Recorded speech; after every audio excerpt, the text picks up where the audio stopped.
할렐루야. 우리 주님의 은혜와 평안이 여러분의 삶 가운데 늘 함께 하시기를 주님의 이름으로 축복합니다. 우리 함께 인사 나누겠습니다. 사랑합니다. 축복합니다.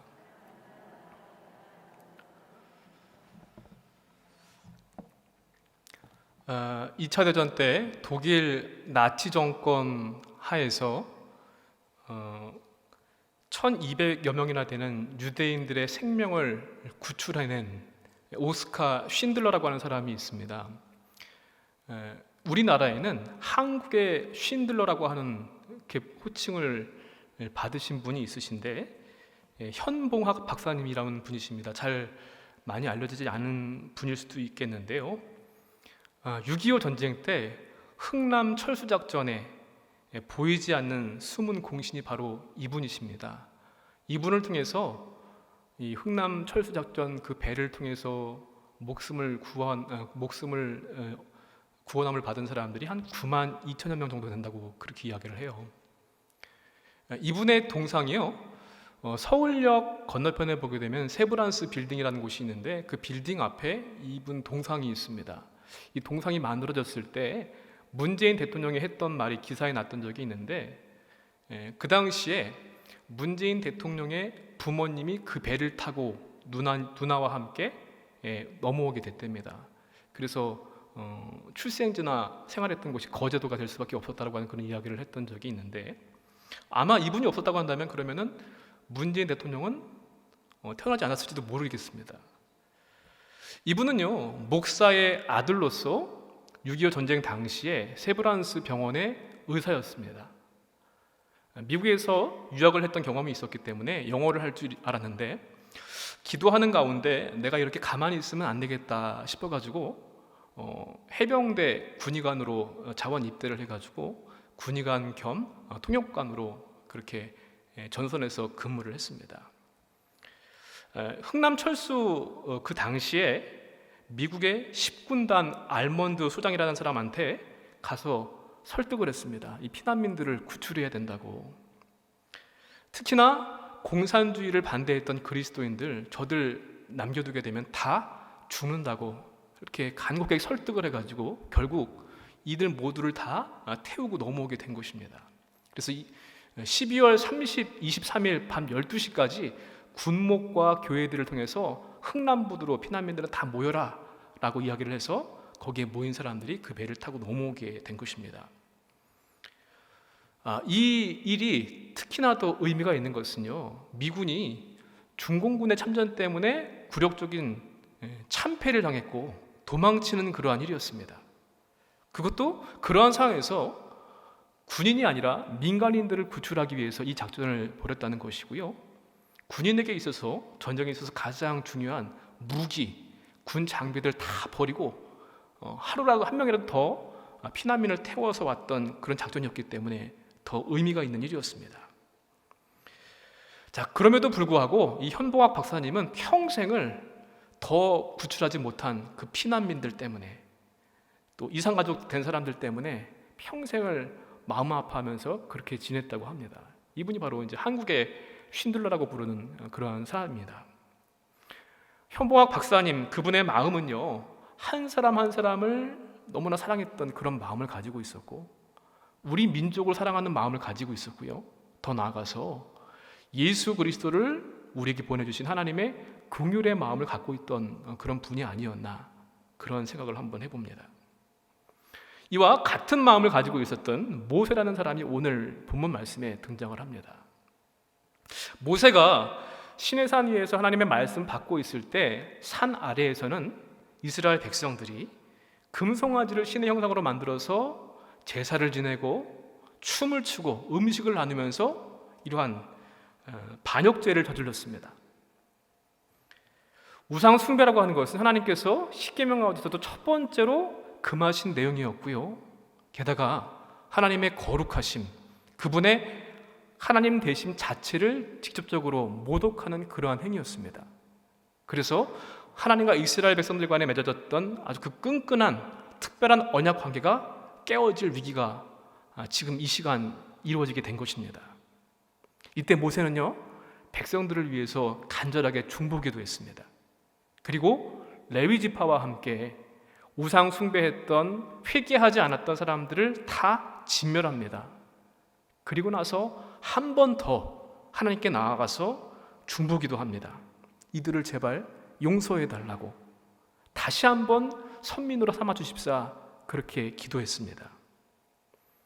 결과적으로 하나님의 용서하심과 그분의 긍휼하심이 아니었다고 한다면은, 그리고 모세가 만약 이 백성을 위해서 간절하게 중보기도 하지 않았다고 한다면은 이스라엘 백성들은 다 진멸당했을 것입니다.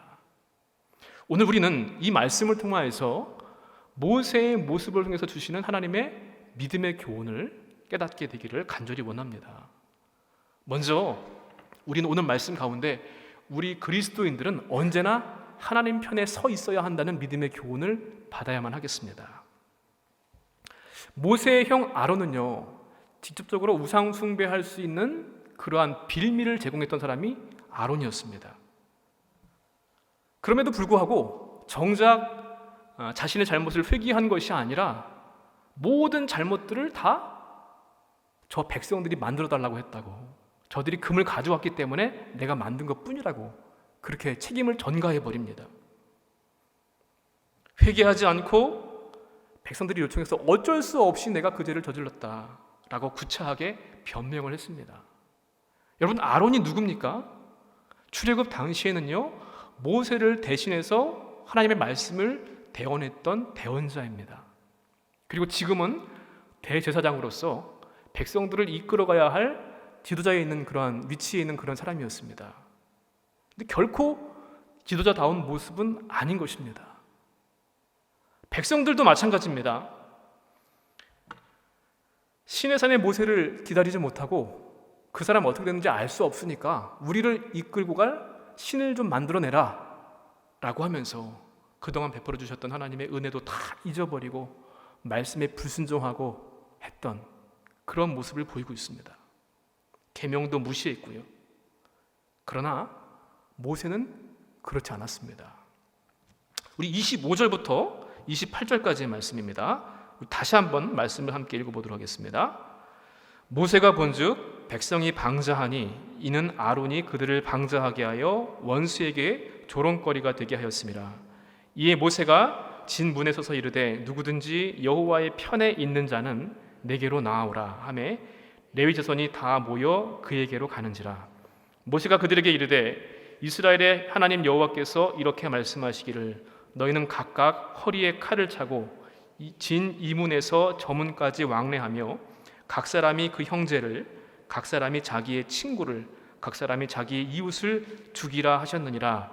레위 자손이 모세의 말대로 행하매 이날에 백성 중에 3,000명 가량이 죽임을 당하니라. 아멘. 백성이 방자했다라고 말씀합니다. 여기서 방자라고 하는 이 히브리어 말을 보니까요, 통제불능이라는 뜻을 가지고 있습니다. 백성들이 방자했고 아론이 백성들을 방자하게 했다라는 말을 하고 있는데, 무슨 말인가 하면은 이들은 지금 단순하게 우상 숭배의 죄만 저지른 것이 아닙니다. 모세의 지도에 불순종했습니다. 그래서 통제불능의 상태로 순응하지 않고 집단적인 폭동이나 난동을 일으키는 반란까지 갔던 그런 상황이라는 것을 우리가 이 히브리 원어의 뜻을 통해서 짐작해 볼 수 있는 겁니다. 이때에 이러한 긴급한 상황에서 모세가 한 일이 뭡니까? 먼저 하나님 편에 있는 사람들을 불러 모았습니다. 26절에 말씀하죠. 여호와의 편에 있는 자는 내게로 나아오라. 그래서 레위인들이 모세 앞으로 나아갔습니다. 그들로 하여금 우상 숭배하고 회개하지 않은 사람들을 다 죽이라고 명령을 내렸습니다. 그리고 이날 죽은 사람이 3,000명 가량이 되었다고 하니까 얼마나 끔찍한 일입니까? 그런데 이 3,000명 가운데에는요, 가족도 있을 수 있습니다. 형제, 친구, 이웃들도 분명히 있을 겁니다. 이런 일을 하는 것은 결코 쉬운 일이 아닙니다. 명령을 내렸던 모세 역시 마음이 엄청 불편했을 것입니다. 너무 참혹하고 잔인하게까지 한데 하나님 꼭 이렇게까지 하셔야만 하셨을까라는 라고 하는 지극히 인간적인 의문도 듭니다. 그런데 인간적인 감정에 이끌린다고 한다면 이스라엘 전체가 다 진멸당할 수 있는 그러한 일이었습니다. 내 형제, 내 민족, 가족, 이웃을 죽이는 마음을 감수하면서까지라도 이스라엘 백성들 전체가 다 하나님 편에 서기를 원했던 것이 모세의 의도였습니다. 그리고 하나님의 뜻인 줄로 믿습니다. 여기에 지금 수많은 사람들이 있는데요, 이 많은 무리들 가운데 하나님 편에 서 있는 사람들은 누구입니까? 수많은 사람들이 있지만 모세 그리고 하나님 편에 있는 사람들 와라 라고 했을 때 모였던 레위 지파의 사람들, 이들을 제외한 상당수의 대부분의 많은 사람들은 하나님 편에 서기를 거부했습니다. 방자하게 행했습니다. 폭동과 난동을 일으켰습니다. 하나님보다 백성들의 말을 두려워해서 금송아지를 만들었던 아론이나 하나님 말씀 두려워하지 않고 하나님 두려워하지 않고 우상을 요구했던 이스라엘 백성들의 모습이나 회개하지 않고 끝까지 거부했던 모든 다수의 사람들 모두가 다 하나님 편에 있는 사람들이 아니었습니다. 하나님 편에 서는 일이 쉬운 일일까요? 어려운 일일까요? 오늘 말씀을 본다면 결코 쉬운 일이 아닙니다. 이성도 감정도 혈연도 초월해야만 할 수 있는 일입니다. 형제, 친구, 이웃도 때로는 죽일 수 있어야만 합니다. 그 일을 명령한 사람, 지켜보는 사람, 행하는 사람 얼마나 다 힘들었을까요? 그런데 그렇게 어렵고 힘든, 때로는 잔인하기까지 했던 이 일을 행한 사람들을 하나님을 위해서 헌신했다고 평가하고 있습니다. 복을 빌어주었습니다. 이 일을 행했던 레위 사람들을 향해서 모세가 한 말이 29절에 나와 있습니다. 모세가 이르되 각 사람이 자기의 아들과 자기의 형제를 쳤으니 오늘 여호와께 헌신하게 되었느니라. 그가 오늘 너희에게 복을 내리시리라. 이성으로 보면은요, 맞지 않는 말씀입니다. 사람을 3,000명이나 죽인 것이 어떻게 하나님을 위해서 헌신한 일이 되겠습니까? 그게 어떻게 복받을 일이 되겠습니까? 그런데 우리가 알아야 될 믿음의 교훈은요, 하나님께서는 이렇게 잔인하리만치 철저하게 이 일을 통해서 하나님의 말씀을 어기고 우상 숭배를 했던 그러한 범죄를, 그러한 사람들을 심판하신 것을 분명하게 보여주셨습니다. 죄에 대해서만큼은 관용이 없으신 분이십니다.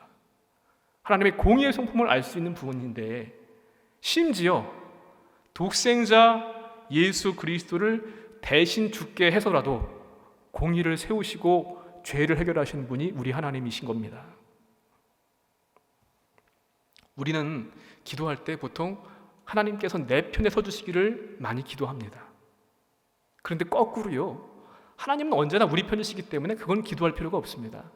내가 과연 하나님 편에 서 있는가, 그거를 물어봐야만 합니다. 또 내가 하나님 편에 늘 서 있기를 기도할 수 있어야만 합니다. 하나님 편에 서기 위해서 때로는 인간적인 감정과 정도 극복해야 하고요, 때로는 형제, 가족, 친척, 친구, 가족까지도 결별해야 하는 일이 있을 수도 있습니다. 그 아픔과 갈등도 이겨내야만 합니다. 마태복음 10장 37절에 우리 주님께서 말씀하십니다. 아버지나 어머니를 나보다 더 사랑하는 자는 내게 합당하지 아니하고 아들이나 딸을 나보다 더 사랑하는 자도 내게 합당하지 아니하며. 여러분, 어렵고 힘든 일이지만 그 모든 아픔과 갈등을 이겨내고 하나님 편에 서게 되었을 때에 그것이 하나님께는 헌신이 될 것이고요, 복이 될 줄로 믿습니다. 하나님 편에 서기를 힘쓰는 우리가, 우리 교회와 이 나라 이 민족이 하나님 편에 서기를 위해서 기도하시는 저 여러분 되시기를 주님의 이름으로 간절히 축원을 드립니다. 또한 모세는요, 하나님 편에 서 있는 사람이었을 뿐만 아니라 자기 민족을 지극히도 사랑했던 사람이 모세였습니다.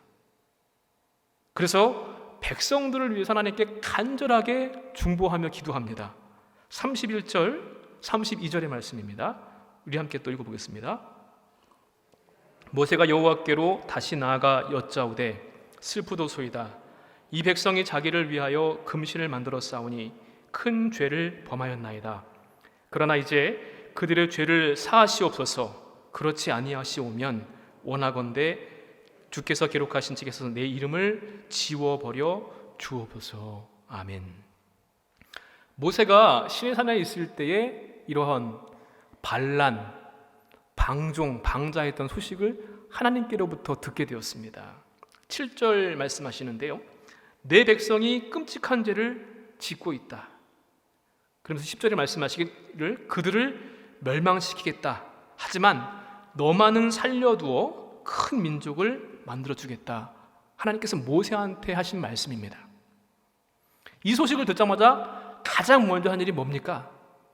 하나님께 기도했습니다.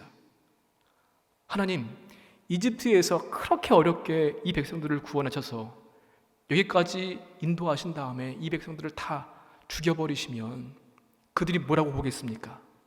결국 산에 끌고 가서 죽이려고 데려갔구나. 하나님을 비웃을 거 아닙니까? 또 하나님 말씀하지 않으셨습니까? 우리 조상 아브라함, 이삭에게 너의 후손들을 바닷가의 모래와 같이 하늘의 별과 같이 많게 해주시겠다 말씀하지 않으셨습니까? 이러한 옛날의 언약의 근거에서 하나님께 기도합니다. 제발 노여움을 거두시고 용서해 주십시오.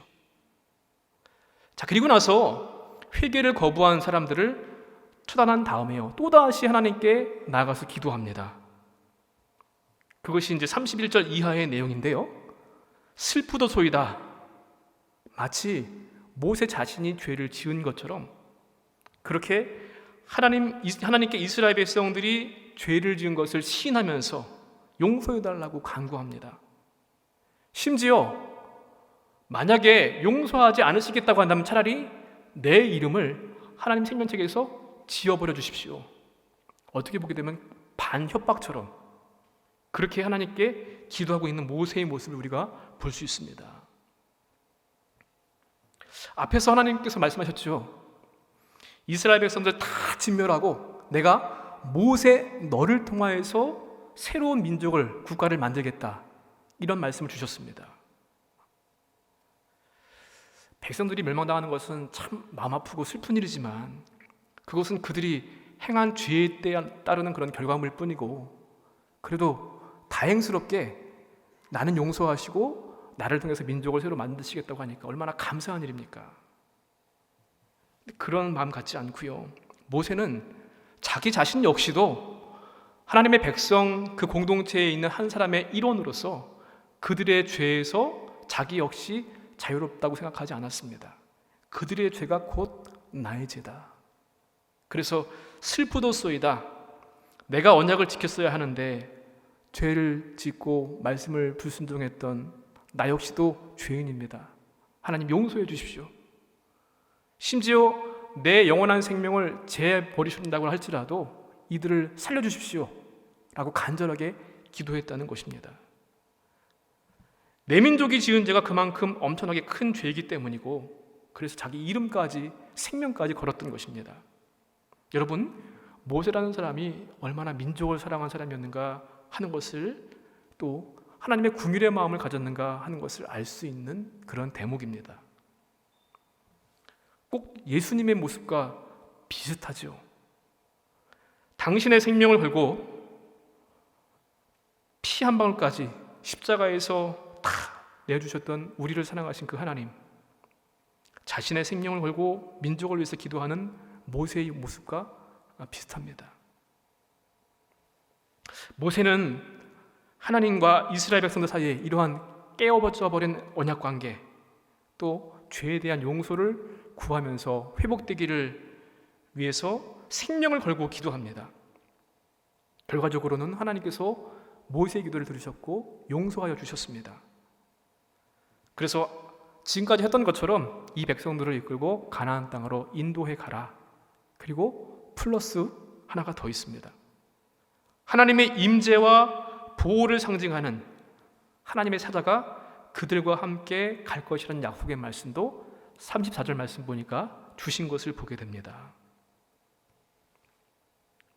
모세는요, 자기 희생으로 민족을 사랑하며 중보자의 사명을 감당했습니다. 물론 중보자는 예수님 한 분뿐이십니다. 우리 인간이 중보자가 될 수는 없죠.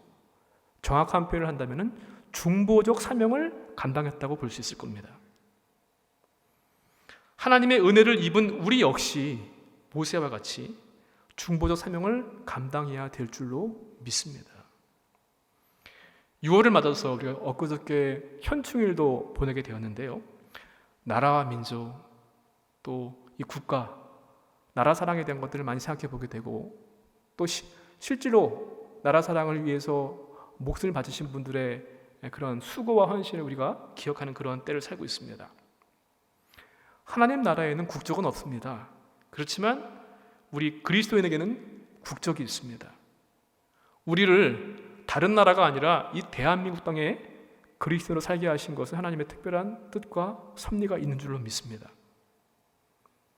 그냥 국수적인 민족주의를 말씀을 드리는 것이 아닙니다.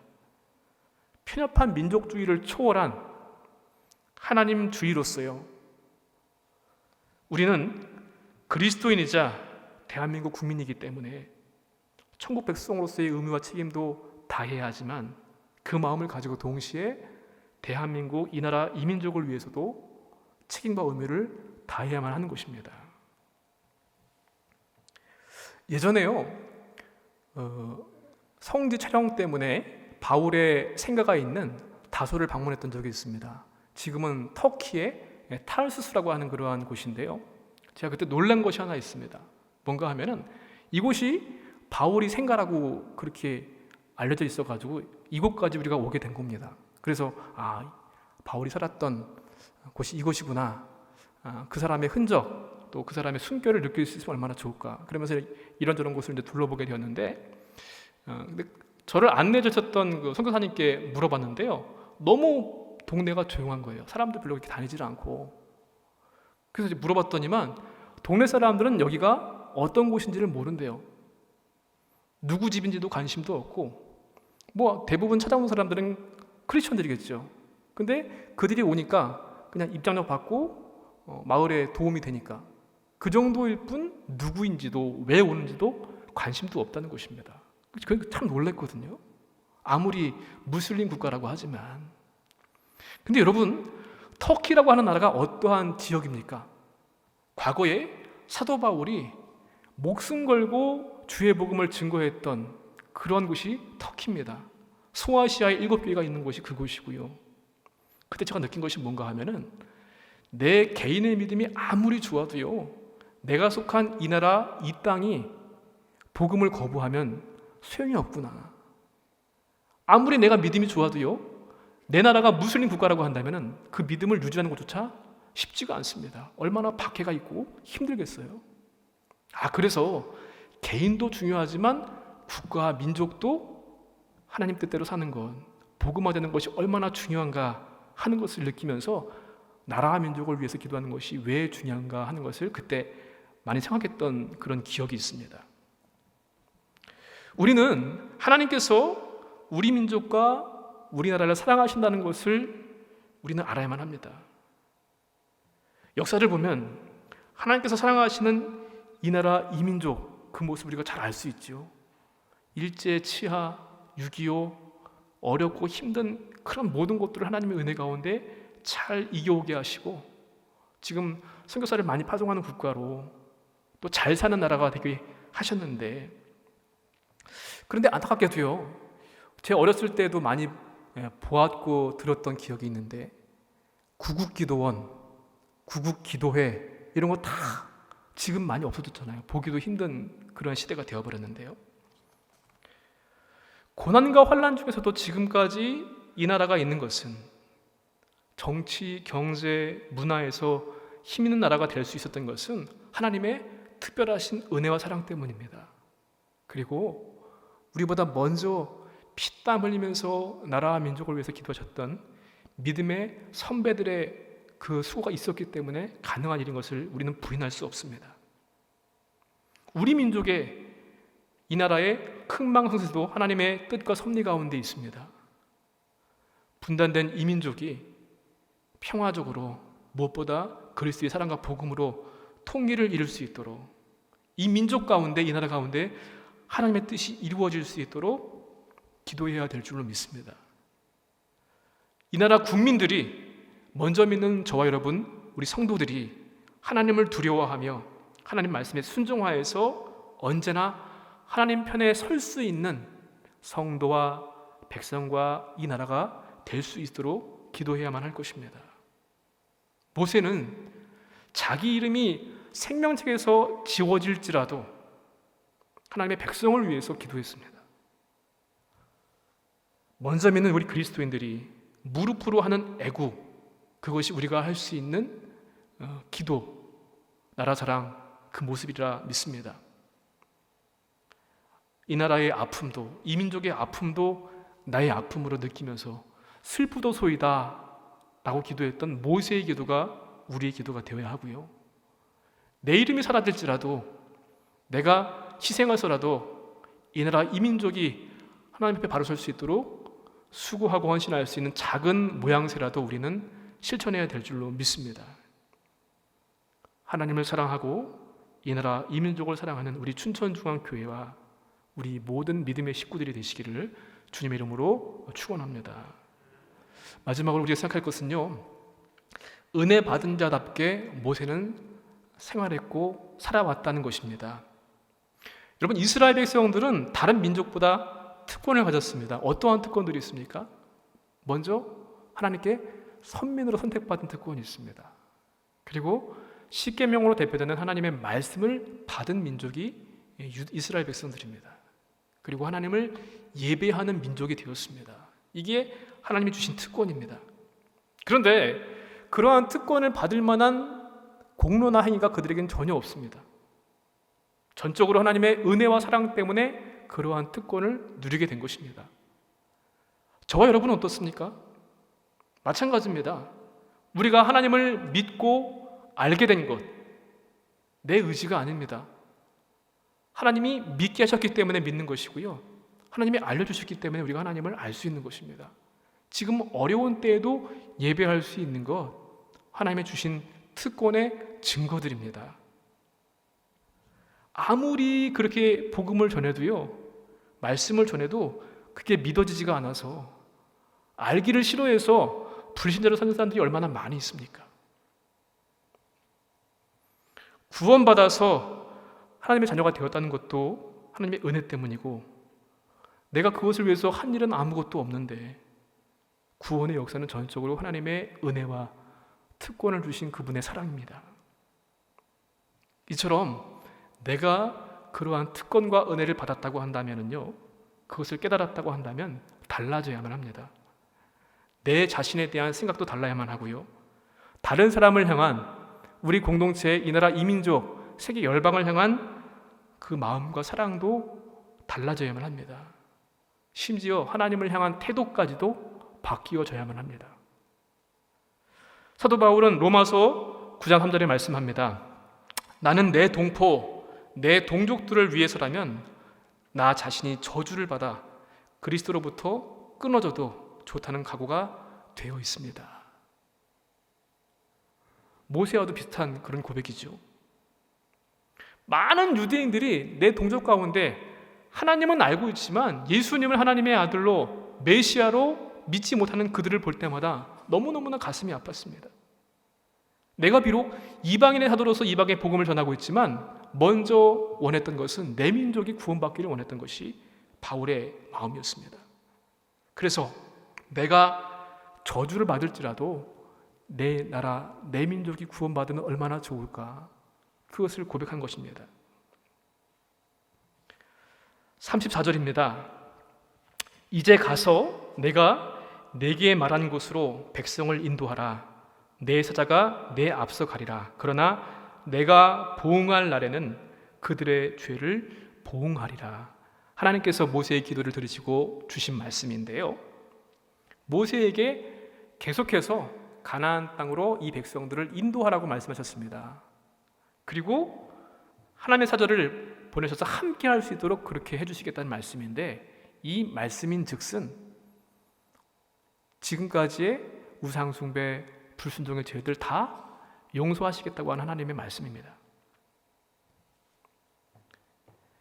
이스라엘 백성들로 하나님을 버리고 우상숭배하였지만 하나님은 그들을 버리지 않으셨고 사랑하셔서 끝까지 인도자가 되어주셨습니다. 이런 은혜를 우리 또한 입었습니다.